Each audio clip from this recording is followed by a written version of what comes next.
tayo dito sa loob ng eskwelahan, ha? Hindi ko inaasahan na magkakaroon estudyante gaya mo ang Susaki Private High School. Late ka lang pumasok, umuwi ka pa ng maaga. Tapos ang hilig mo pang makipagbasang ulo. At hindi lang yun, lagi pa kita nahuhuling natutulog sa klase ko. Yamada! Ryo! Bakit ganyan ang ugali mong bata ka? Teacher, ito na po ang class journal. Oo, sige. Magaling si Raishi. Magaling. Excuse me, sir. Kita mo yan? Bakit hindi ka tumulad sa kanya? Gayahin mo siya. Magalang na bata. Mataas ang grado. Eh, ikaw, kabalik na ng lahat. Wisit na babae. Pasikat na lang lagi. Tandaan mo, ha? Kapag naulit pa ito, pasensyahan na tayo.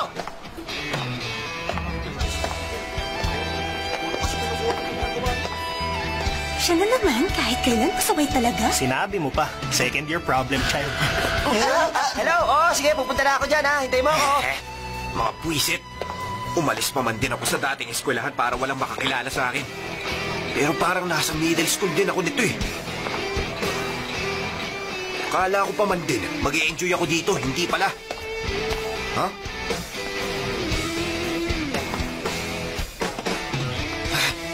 Ang honor student.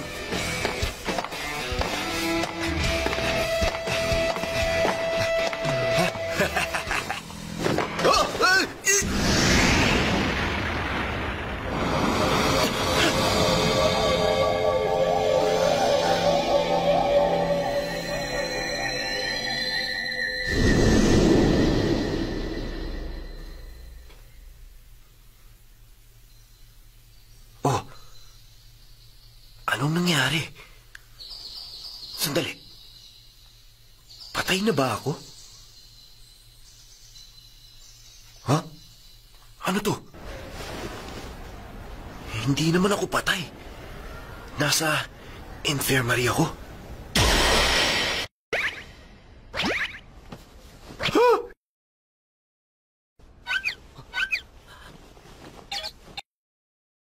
Hindi! Hindi! Bakit naging kamukha ko na siya? Hindi pwede. Hindi ako papayag na nasa katawan ko siya. Yun, nandaan lang. Isa pa. Ano bang nasa isip niya? Papasok siya sa eskwela na gano'n na itsura.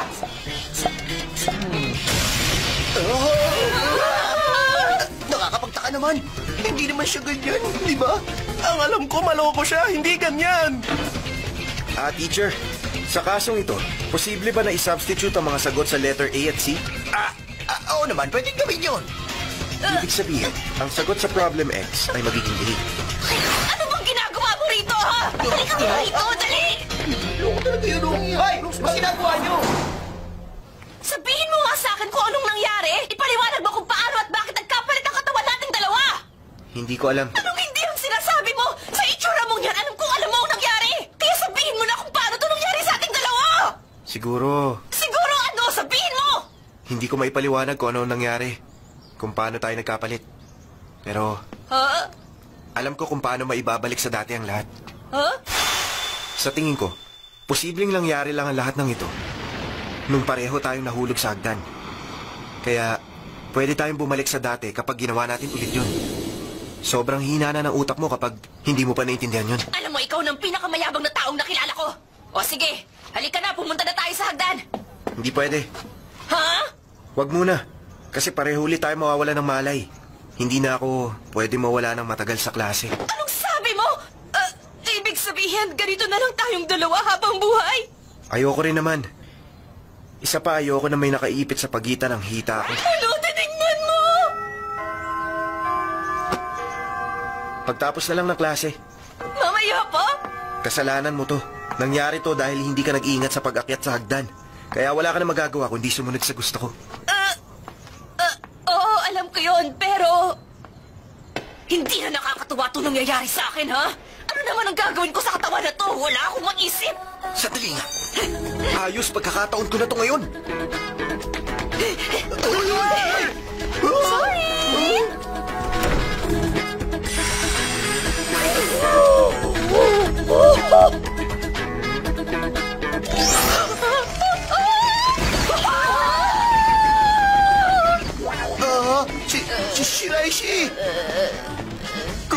Kumusta ka na, Shiraishi? Malalim yata ang iniisip mo. May problema ka ba? Pwede ba ako makatulog sa'yo? Sabihin mo lang.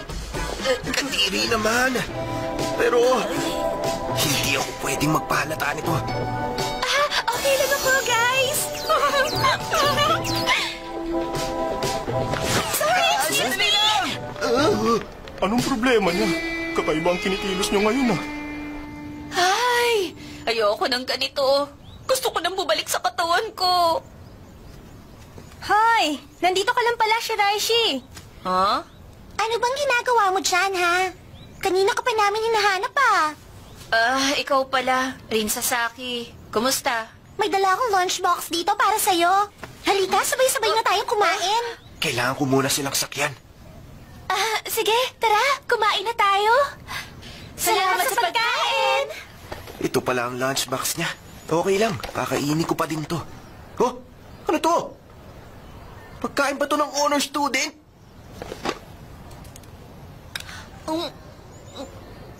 Masarap to, ha?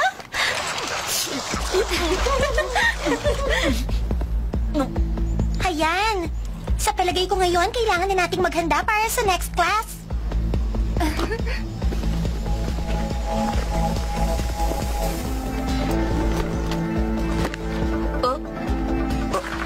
Anong klase to? Ganito ba ang notebook ng honor student? Ang gulo! O, ano na? Oh? Kailangan na namin bumalik sa room.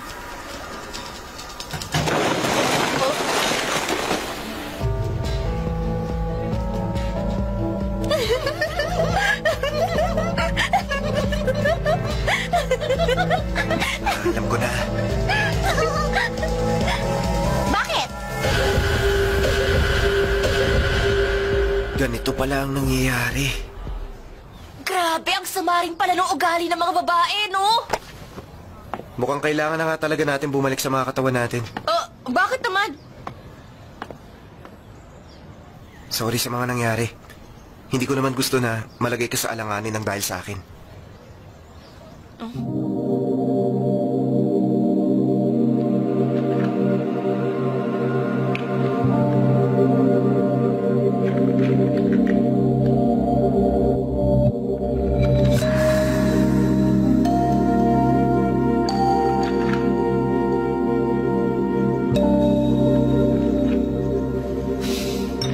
Hindi muna. Saka na tayo magpalit pagkatapos ng klase tulad na pagkasunduan. Huh? Isa pa. Ayaw mo mag-skip ng klase, di ba? Maghihintay ako. At saka isa pa. Gusto kong masiguro na hindi ka naguguluhin ng mga babaeng yon kapag nagpalit na tayo. Huwag ka na makialam, pwede ba? Ano? Mas lalala lang ang sitwasyon kapag nakialam ka pa. Hayaan mo na ako na lang umayos noon, huwag na ikaw. Please lang, huwag ka na lang makialam, pwede ba?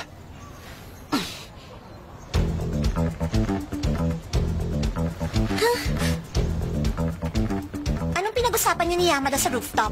Ay, naku, wala yun. Hindi na mahalaga para malaman mo pa. Aray ko! Akala mo ba makakatulong ang pakikipagkaibigan mo kay Yamada? Eh, wala namang kwenta yon. Asa ka pa. Ha?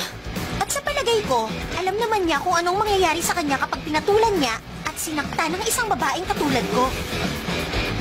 Talaga? Sa palagay ko. Teka, sandali. Bakit ganyan ang itsura mo? Huwag mong sabihin, ha? Lalaban ka sa akin, ha? Teka, sandali. Kapag ginawa mo yan, mapapasama ka. Tandaan mo yan! Wala nga isang ito para magtanda.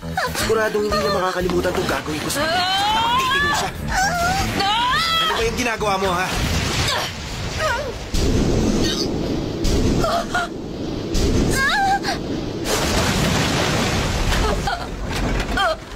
Buwisit ka talaga! Bakit mo hinarangan? Aray ko! Bakit mo ako sinapak ang sakit? Tumigil ka! Hindi ko na napigilan ang suntok ko kasi bigla ka humarang sa gitna namin! Sabi mo kasi sa akin hindi mo gagawin yan, eh. Tumahimik ka! Kasalanan mo yan!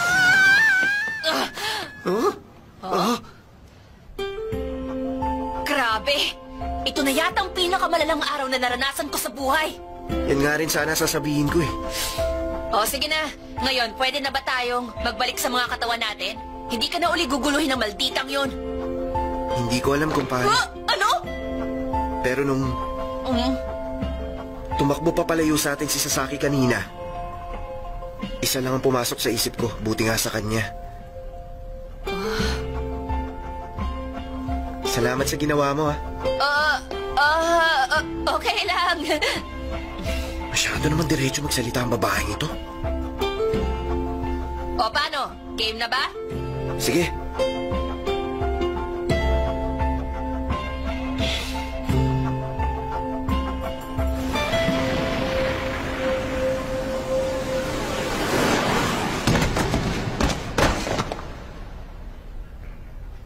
Tulad ng inaasahan, makakabalik na tayo sa mga katawan natin. Para matapos na ang gulo. Huh? Huh? Hindi pa rin bumalik? Tara! Ulitin natin dalawa! Sige! Isa pa! Isa pa! Please naman! Bumalik ka na sa dati!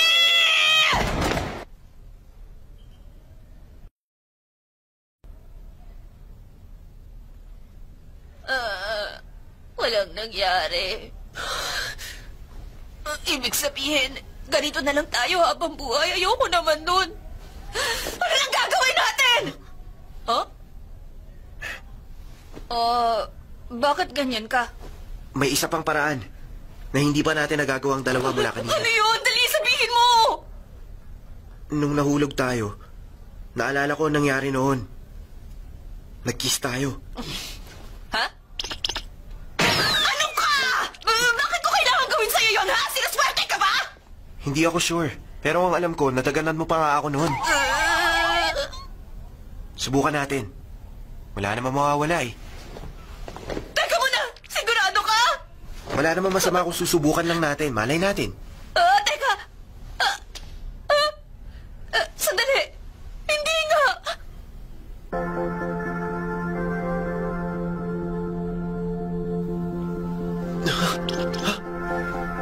Nakabalik na ako sa katawan ko. Diba? Normal na uli ang lahat.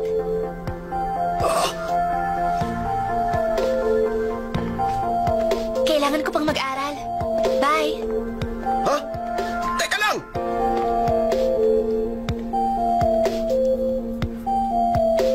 Ang babaeng ito. Pero ang lambot ng labi niya.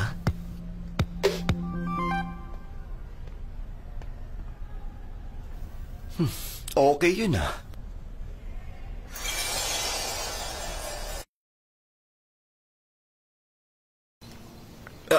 Eto na. Sige.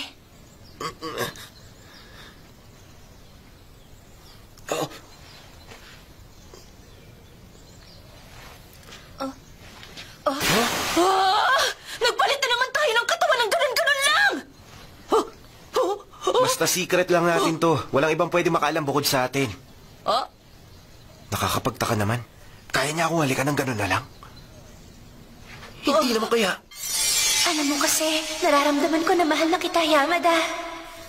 Hindi nga kaya. Malaking gulo oras na malaman nila na nagpalit tayo ng pagkatao para sa exam mo ngayon. Oo naman. Alam ko yun. Ayos to, ha? Okay din palang makipagpalit ng katawan kung minsan. Pwedeng araw-arawan to. Oy, Shiraishi. Kumusta ka na? Yan si Miyamura. Sa student council siya. Nakakatakot lang siyang tingnan, pero ang cool niya. Oo nga. Kung okay lang, pwede ba kitang mahiram muna sandali? Hindi ba ang sabi mo makikipag-date ka sa akin ngayon? Ano? Sinabi niya yun sa kanya! Oo naman. Hindi ko naman nakakalimutan yun eh.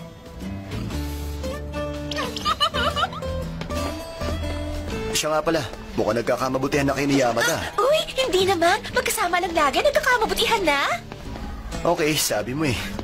Malabo naman kasi talaga na ang isang honor student saka malokong si Yamada ay magkakasundo. Teka, anong ibig mong sabihin? Si Shiraishi, guys! Ano ginagawa mo rito, be? Okay ka lang ba, ha? Sila na naman.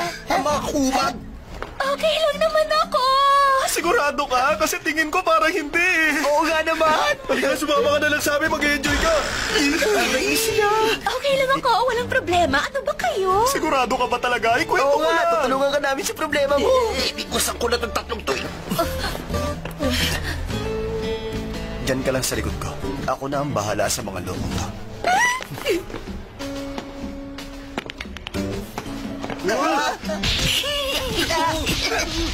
Panis na panis ka niya ang mga yun. Ano nangyari sa'yo, Miyamura? Sasama ka na ba sa amin? Sige na, kami nang bahala magpasaya sa'yo. Sige na, Shiraishi, please naman!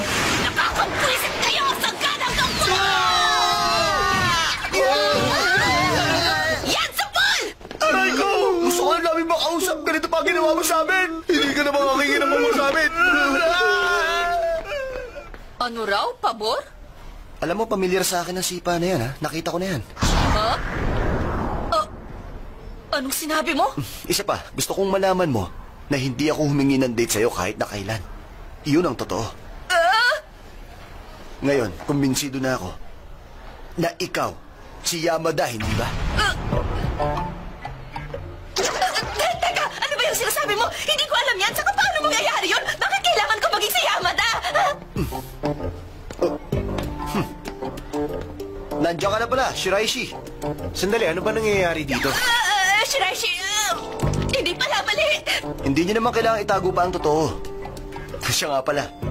Gusto niyo ba sumamang dalawa sa akin? Kaya pala habang nag-e-exam ako kanina, wala ka sa loob ng classroom. Tapos ngayon nalaman ni Miyamura ang sekreto natin. Ano bang nangyari? Sorry. Ay, huwag niyo nang isipin pa yon. Tanggapin niyo na lang ang proposal ko. Anong proposal? Ganito. Ipapahiram ko sa inyong dalawa ang kwartong ito. Ha? Ipapahiram mo sa amin? Para saan? Bakit? Hindi ba obvious sa inyo? Kasi kailangan nyo ng isang pribadong lugar para magpalit kayo ng katawan ninyo, hindi ba? Pag nag-kiss? Okay. Kiss pala, ha? Kailangan bang mag-kiss? Ang daldal mo kasi. Pagtindi mo naman manghula, wala akong sinasabi ah! Makinig nga kayo sa akin. Hindi nyo na itatanong, ang lugar na ito ay dating room para sa Supernatural Studies Club. Kaya lang kasi, ako lang ang member kaya isasara na. Pero kung kakailanganin ninyo, pwede nyo itong gamiting dalawa. Kahit anong oras pwede kayo magpunta rito. Pero meron akong tanong na gusto ko munang masagot ninyo. Bukod sa inyong dalawa, naranasan nyo na ba na makahalik ng ibang tao? Ha? Ano ba namang klaseng tanong yan? Ako wala pa. Ikaw naman, Yamada. Ha? Ang totoo niyan, siya ang first kiss ko. So first time pala kayo makahalik na dalawa. Ibig sabihin may posibilidad. Huh? Posible na kung ibang tao mahalikan ninyo, pwedeng sa kanila naman ito mangyari, di ba? Dahil dyan, subukan natin. Pwede mo akong halikan ngayon, Shiraishi. Pwes ayoko, hindi pwede. Di kay Yamada na lang. Ano sabi mo nga ako na lang? Hindi, no? Tayo mag-aalikan. Sapa ka na lang. Ano? Gusto mo? Sige na, gusto ko rin makita eh. Para malaman natin ang mangyayari. Ano? Teka, sandali nga lang. Baka pwedeng ibahin na lang natin ang mundang paligid para ganahan ako.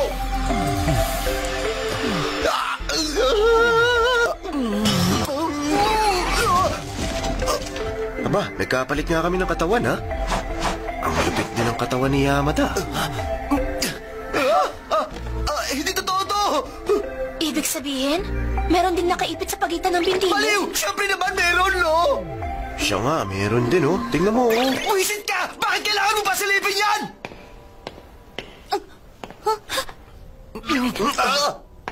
Nagbalik na! Ang galing, no?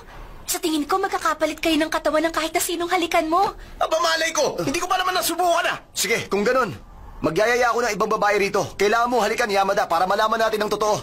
Please, wag mong gawin yan, Miyamura. Huh? Bakit kaya ayaw niya? Bakit niya kinukontra? Hindi naman kaya... Ayaw kung may ibang babae na halikan si Yamada. Hindi ako papayag. Oo nga, no. Sa oras kasi na malaman ng iba, malaking problema. Kaya dapat, itago na lang natin sa ating tatlong sekretong ito. Nick, hindi naman pala ganun, eh. Ibig ba sabihin yan, pumapayag na kayo sa proposal ko na sumali sa aking club? Tama ba ako ng palagay? Teka nga, bakit ba pinipilit mo kami sumali dyan sa club mo, ha? Kapalit ng pagpapahiram ko sa inyo ng kwartong ito, gusto kong makinig din kayo sa gusto ng student council kung minsan. Hindi na masamang deal yun, hindi ba? Para sa'yo, Shiraishi, okay lang ba? Wala namang problema sa akin. Isa pa, mukha namang masayang sumali sa isang club, hindi ba?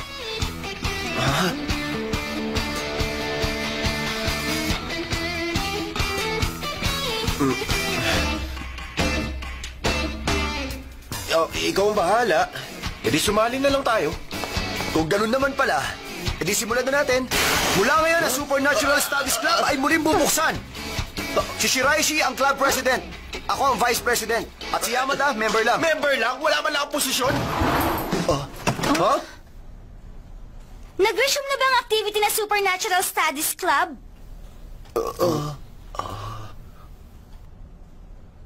Kung bukas na kasi ulit ito, gusto kong sumali sa inyo.